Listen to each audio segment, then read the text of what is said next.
Hey, everybody, welcome to the Daily Objective, to a fun-filled day of discussion. Now, listen, recently a clip went semi-viral of me. You know, why am I always the one in trouble? Just for trying to have an opinion, just literally for existing, I think sometimes. So people got, a little worked up saying, because I called Trump like the conspiracy president, and that, I'm like, it's coming into focus why he's sort of known as the conspiracy president, and the way that like voter fraud is being emphasized or embellished. And people got very worked up and they argued with me about it. But if you actually look at the clip, in it, I'm saying, giving the context, it's a few hours into the morning of Wednesday morning after election night. And so far I've seen Trump declare victory basically, and then see him retweeting all these screenshots and various clips and stuff on Twitter that sort of embellish the idea that maybe there's voter fraud. And my whole thing is, I mean, if our whole problem with the media is that they just say things with no evidence and that they just skew the narrative, how are we or Trump or anyone any better to just be retweeting stuff all day with no evidence, that anyone can just say anything? It's like anarchy as a solution to corrupted government, the way I see it. And also, yeah, I guess that about covers it for now. But anyway, I'm not like, look, I'm not a journalist either. I'm not saying I know if there was voter fraud or not, but I was saying a few hours into the morning after election night, it looks a lot like there's this whole like movement of people retweeting stuff all day, posting clips. People have been doing this all week, posting clips of people filling out ballots and stuff, or somebody stuffing something in the trash. And the context isn't there. We don't even know what year that video is from, what country it's in. There's just anyone can say anything at any time, and it becomes the official, alternative news. Is this supposed to be better than CNN? Is this supposed to be the alternative to the establishment? That's kind of where I'm coming from with this. So, and, the basic argument I've seen in response is they would cheat if they could, so therefore they probably did. That reminds me of when the internet first became a place for posting videos and for people posting comments and for arguments. The first conspiracy theory to emerge was 9/11 being an inside job, allegedly. And the main argument people said was, I remember it clear as day. Somebody said, if you were a farmer and you could kill half of your animals in exchange for, getting a bunch of free oil, wouldn't you do it? Therefore, the government did 9/11. That's the sort of argument. Like where there's a motive, allegedly there's a motive, then there must be guilt. Is that how the legal system should work? Is that what you want a judge to rule? Do you want a judge to entertain Trump's allegation and say, well, I guess, yeah, Democrats probably would cheat if they could. Therefore, this whole election goes in the trash. Anyway, let's talk about the sort of, let's say, Trumper tantrum that's taken place. People, I mean, there's just so much to say, but, we're 6 or 5 minutes into this. And so far, all you've heard is me. But believe me, you're in for a treat. This guy is something else. All the way from Chicago, the capital of political corruption. So I think this guy would know what he's talking about. Legend has it, John F. Kennedy would not be president but for Chicago, right? I wasn't alive during that period, Rucka. So just as I take no good excuse, good alibi. I wasn't alive. That's exactly what somebody would say when they know something.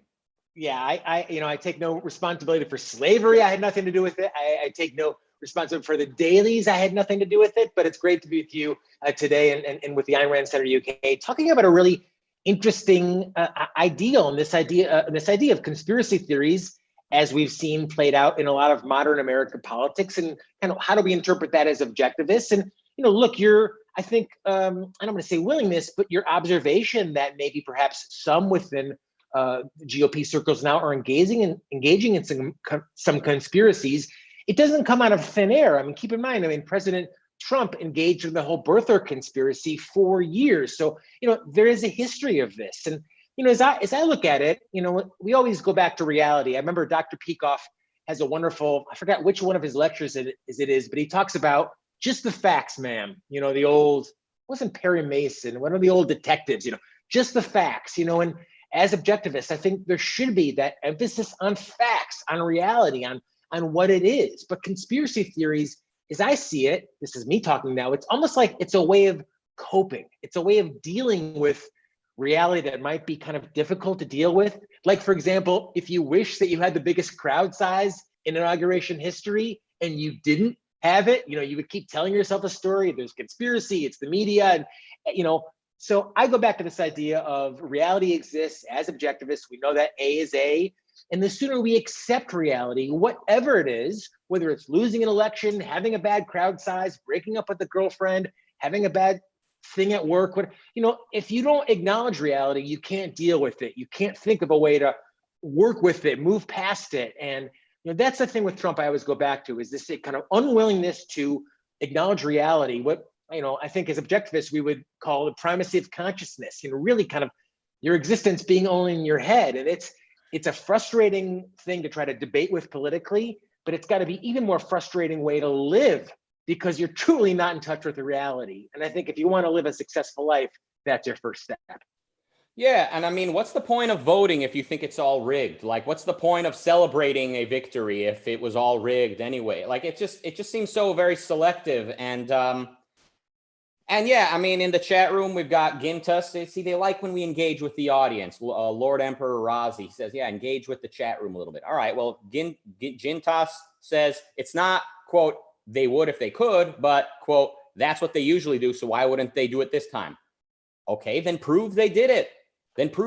When I see people, including Trump himself, just retweeting any stupid screenshot, any video with no context, when I see Ben Shapiro and everyone who said that the whole point of Trump is that he is the alternative to the establishment, that the whole point of Trump is that he's the alternative to the identity. And then he tells it like it is, right? That he tells it like it is, and he's going to push back against the corrupt media. But then what? And then what's he doing? He just says whatever he feels like, and everyone runs with it. By the way, the whole point of Trump, I thought, was that the left is going too crazy. So, like, Trump is here to hit the brake. And then we see America voted against the radical left. The Democrats elected. I mean, just by and large, America decisively, they voted, dare I say, against Trump, but also against the radical left, from what I've picked up. So shouldn't we be happy? I thought the whole reason we need I'll say, degenerate anti-politician, anti-president like Trump is that we need to hit the brakes on the leftist direction. Okay, the left has thrived under Trump. We actually got to a point where we've got congresswomen announcing capitalism has failed, where we have socialists, multiple socialists running for president with a credible chance of winning. This all happened under Trump. And in the same election where Trump lost, Americans voted decisively for a more centrist position. So shouldn't we be going with this and saying, okay, good. Thanks, Trump, I guess. But let's see if we can sort of find a more constitutionalist or even somewhat principled approach to politics. Ayn Rand used to say something like, I could have a better conversation with a Marxist, or I have more respect for a Marxist philosopher than a hippie. You can't deal with hippies when they're just void of any principles. They're not in touch with the reality. Mm-hmm. That's it. I think, Rucka, that's exactly it. I mean, we can win any argument with a socialist. We can win any argument with AOC on a practical level, on a moral level. But with a pragmatist, somebody who has no principles, somebody who believes in conspiracy, somebody who is not in touch with reality, I mean, there is no argument, because it's like you're not even dealing in the same world. And, I think about, there's a few examples of that throughout the Trump presidency. I mean, one is, we talked about the crowd size, one of which is this idea of tariffs. Trump has said over and over again that China is paying for the tariffs. This is not true. It's not true. Americans are paying for the tariffs. We're paying for the wall. Trump, even in recent months, has said that somehow Mexico is paying for the wall through trade. So, being in touch with reality is step number one for dealing with reality. So, I mean, to your point, Raza, I would much rather debate a purebred socialist on economics than a pragmatist who has no principles and goes whichever way the wind is blowing. There is no debate with that. By the way, Roz is the conspiracy master behind the scenes manipulating the show. I am Rucka. But Oh, also, sorry. the whole wall reminds me that I thought the whole rationale for building the wall, according to our fellow liberty-minded people, objectivists and others who generally might tend towards open borders in a free society. And they say, well, we're not in a free society. We're in a very mixed economy, and every election could seriously determine which direction we move. And immigrants, they say, and Latinos have been shown to vote overwhelmingly Democrat. So if we let a bunch of them in, the Democrats will win every election, and hello, socialism or communism.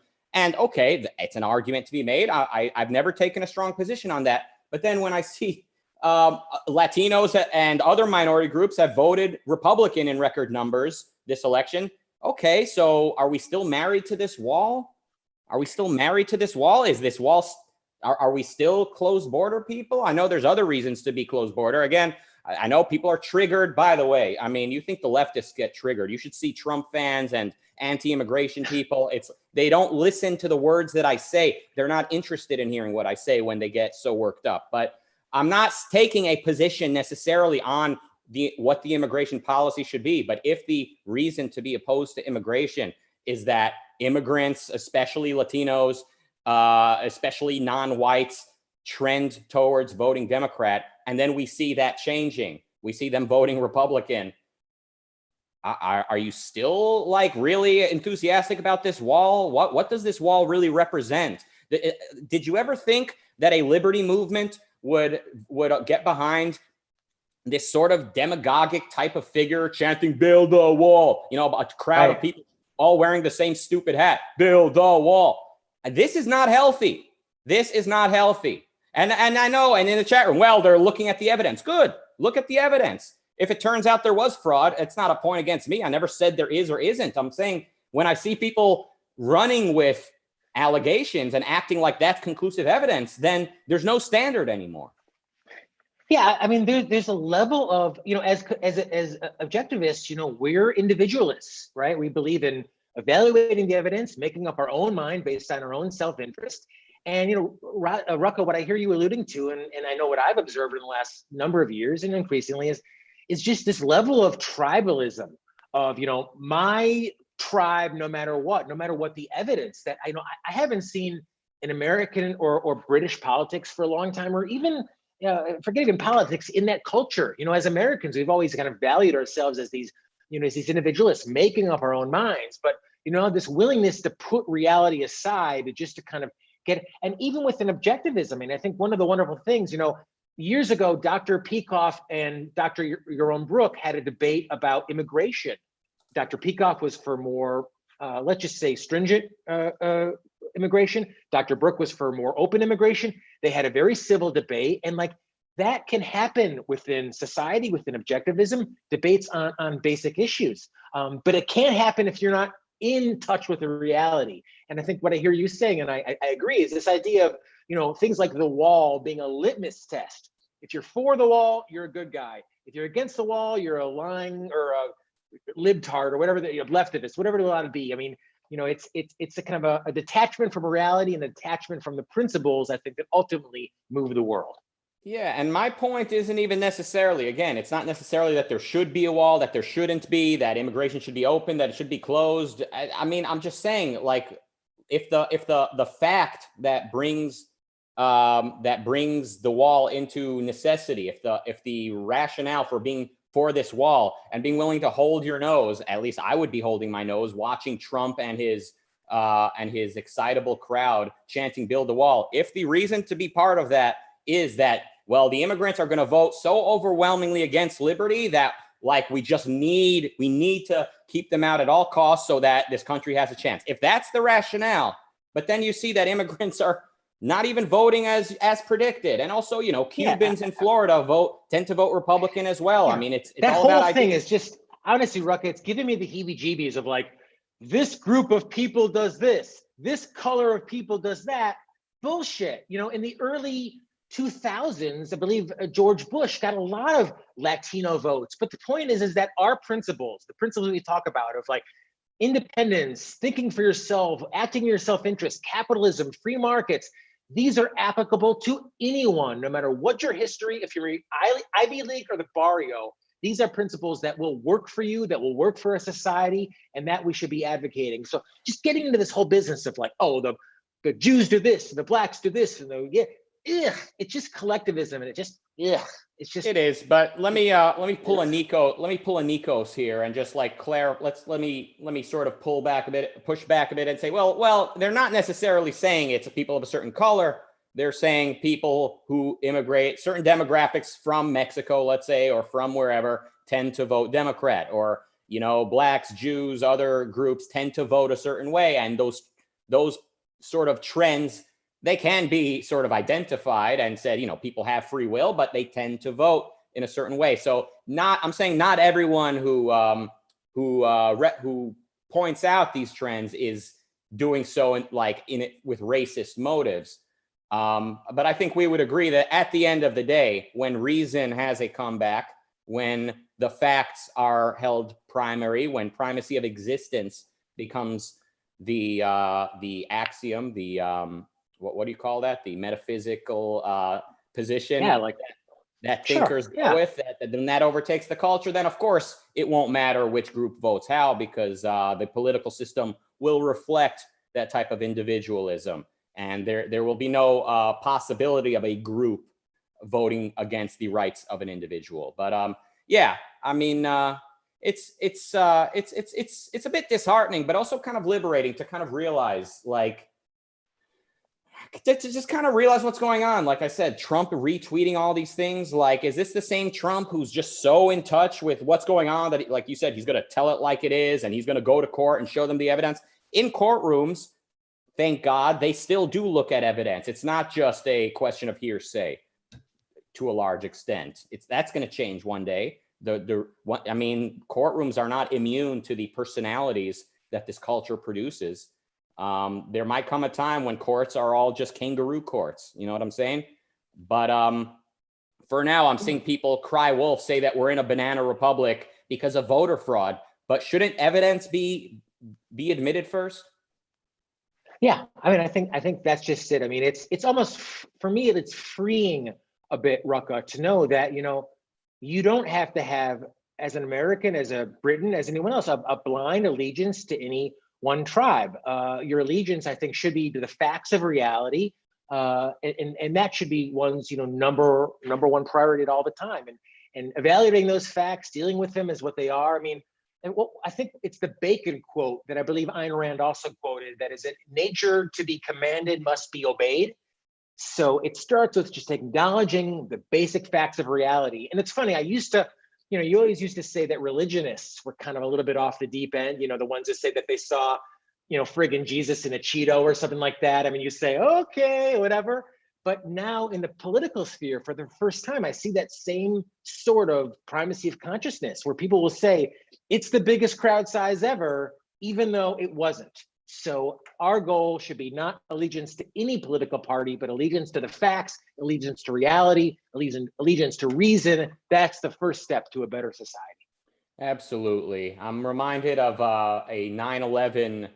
They used to call them truthers, right? 9/11, like there was before the birthers, there were the truthers. A 9/11 conspiracy theorist was posting a bunch of 9/11 conspiracy videos on my Facebook fan page around 10 years ago or so, and he just kept posting them. So I just blocked him from the page. And then what he did was he went and told his fans. It turns out the guy has a little podcast, and he told his audience that I blocked him and I'm trying to silence the truth, try to silence his view, and that he had interviewed me on his show before I was, before anyone had heard of me. And so a bunch of his fans then came to my Facebook, started posting a bunch of 9/11 videos and like 9/11 conspiracy videos. And this one girl saying, yeah, it's really messed up of you to block that guy after he interviewed you on his show before anyone else did. And I said, I never talked to this guy. This was at a time in my life when I could count with one hand the amount of interviews I had done. So I said, I never talked to this guy. And what's also true is I never would talk to a 9/11 conspiracy podcast. I'm not trying to silence them, but I want nothing to do with these kooks. So, but that shows you, like, someone who acts like he's so concerned with truth. He's so concerned with with the absolute truth that the media won't tell you. He has no qualm just running to his audience, lying to them, saying that he interviewed me. The types of people that engage in conspiracy theories like that, they've dispensed with reality. They've dispensed with any rational epistemology. To them, it's just whatever occurs to me becomes fact. And of course, and of course, that does not apply to every single Republican who is saying there's probably voter fraud. I'm just saying the sort of the people doing a lot of the heavy lifting on this thing, like the people who are so conspiratorial that they don't care what the evidence says. They're just deducing in their mind, yeah, this probably happened, let's run with it. I mean, these people are not friends of reason. Yeah, you said it wonderfully, Rucka. I mean, allegiance to the facts of reality. It sometimes seems like it's easier to believe a conspiracy theory that fits with your preconceived bias and notion of the world than have to accept that maybe the world in certain cases is a little more complicated and a little more nuanced than we'd like to believe. I remember going to the Middle East for the first time a number of years ago, and the cab driver assuring me that the Coca-Cola sign, the symbol of Coca-Cola, was actually Hebrew. So that was a Hebrew way that the Jews were controlling the media. They were controlling business. They were controlling Coke. So, so we believe these conspiracy theories because they somehow make us, I think, feel better. They're a way that we can cope with the world. But as objectivists, our allegiance should be to the facts, and that's what should guide us at every sense. And as you pointed out, I mean, here you have someone making up a story about you to better their own station or somehow to alleviate their own fears or insecurities. So put that aside and focus on reality. That's what matters. Absolutely. And the Middle East and the Muslim ruled countries are the kings of conspiracy theories and saying that Disney is peddling Jewish propaganda and Coca-Cola, like you said, is a Jewish symbol, but, with Zionist motives. But if you, and so, I mean, keep that in mind. Those of you who think that, religion can be, an ally in the cause for liberty. Some religious people might be, but religion as such needs to be explicitly rejected. And I mean, just look at the facts. Look at the direction that Americans are going. The religious factions, they are not making us more rational. The Trump was also supposed to be the getting religion out of the Republican Party and just making it sort of a libertarian place. And of course, the religious people have gone nowhere. And you look at the alt-right, the people who are into like identitarianism, they've also embraced religion. It didn't take them long to say, yeah, well, we need religion as well, to rule over us. So anyone who rejects individualism is going to embrace some type of mysticism. And that's just what history shows over and over again. And you can also learn that introspectively when you see the more you reject reason, the more mysticism, emotionalism, collectivism surfaces. I think that's the time we have. Do you have a desire? Is it irking at you, Jonathan? You always look anxious. No, I'm not an anxious. I mean, people might listen to our program today, Razi, and say, well, these guys just don't like Trump. But no, I won't speak for you, but I'll speak for myself. Is that I have no allegiance to certainly any political party. Allegiance should be to the facts. If there's evidence that this election was stolen from President Trump, let's see it, let's produce it, let's hash it out. The mechanisms exist for that. They existed in Britain as well in terms of a free society. But don't let your own bias, don't let your own emotions, your own primacy of consciousness get in the way of the primacy of existence, i.e. the world in which we actually live. Absolutely. And by the way, I'm still not Razi. To all the critics out there, people who get worked up, who are going to start projecting all types of corruption allegations on us now that the level of anti-Trump sentiment is becoming so vocal. Look, everyone on the Daily Objective has other gigs. This, we're here for fun. We're here because we love talking about this stuff. Good luck trying to shut me down. Anyway. That was all the time we have today. Thank you, Jonathan. Thank you, Razi, behind the scenes. You got a lot of shout outs today from Jonathan accidentally. And sorry. Thank you to the very vocal chat room. We got Robert Nasser from Detroit, one of the original Detroit players, if you didn't know this. I got to get in there. I'm missing this. Absolutely. And until next time, read Ayn Rand.